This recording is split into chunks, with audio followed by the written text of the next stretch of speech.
আলহামদুলিল্লাহ আমরা একটা নৈতিক দায়িত্ব পালন করতে এসেছি। এটি রাষ্ট্রের একটা সর্বোচ্চ আচার। সকলের মতো আমরাও শ্রদ্ধা জানাতে এসেছিলাম আমাদের বীরদের প্রতি, শহীদদের প্রতি। আল্লাহর দরবারে আমরা দোয়া করেছি দেশের স্বাধীনতা, সার্বভৌমত্ব আল্লাহ যেন হেফাজত করেন সব দিক থেকে, এবং এই দেশের উপর আল্লাহ যাতে শান্তি এবং রহমত বর্ষণ করেন।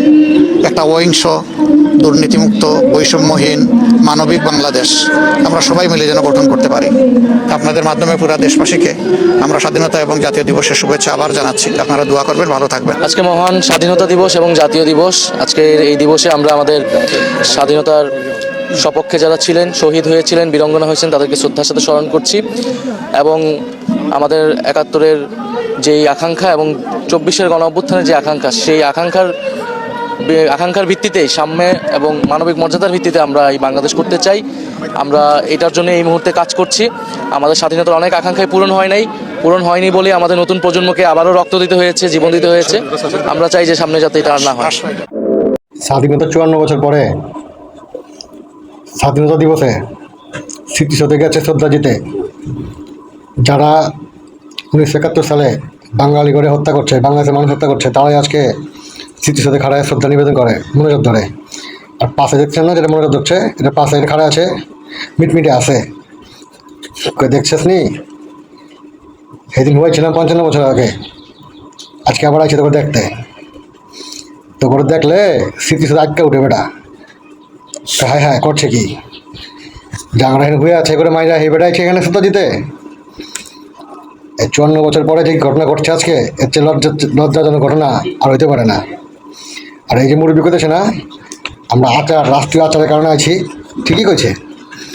মন থেকে তো বিশ্বাস করে না, এটি মন থেকে বাংলাদেশে এরা ধারণ করে না। যদি এরা বিরোধী না হয়তো এরা জীবনে স্মৃতিসৌধে যাইতো না, ঠিক আছে, আর শ্রদ্ধাও দিত না। এটা ঠিকই কইছে, সত্য কথা কইছে। তো একটা কথা কই, এই স্বাধীনতা ৫৪ বছর পরে যখন স্মৃতিসৌধে খাড়া রাজাকার শ্রদ্ধা নিবেদন করে, তখন বুঝতে হবে ওই বাংলাদেশে স্বাধীনতা বিরোধী আর পাকিস্তানি বীজের ফলন বাম্পার হয়েছে। এটা গত ১৮ মাস ১৯ মাস ধরে আমরা দেখতেছি এই বাম্পার ফলন। এই বাম্পার ফলন যদি এখনই ঠেকানো না যায়, অদূর ভবিষ্যতে এই পাকি বীজরা বাংলাদেশ থেকে ৭১-এর সব কিছু মুছে দিব। এখনই এরা কয় এরা দেশ স্বাধীন করছে, আজকে দেখলাম সিভিল করতেছে স্বাধীন করছি আমরা, স্বাধীনতা এনেছি আমরা, স্বাধীনতা রাখবো। আপনি বান্দির পুত, তুই স্বাধীনতা করতে আনছস, তোর বাপে মার ছেলে হইতেছে মানুষের বেটা, আর তুই স্বাধীনতা আনছি আমরা?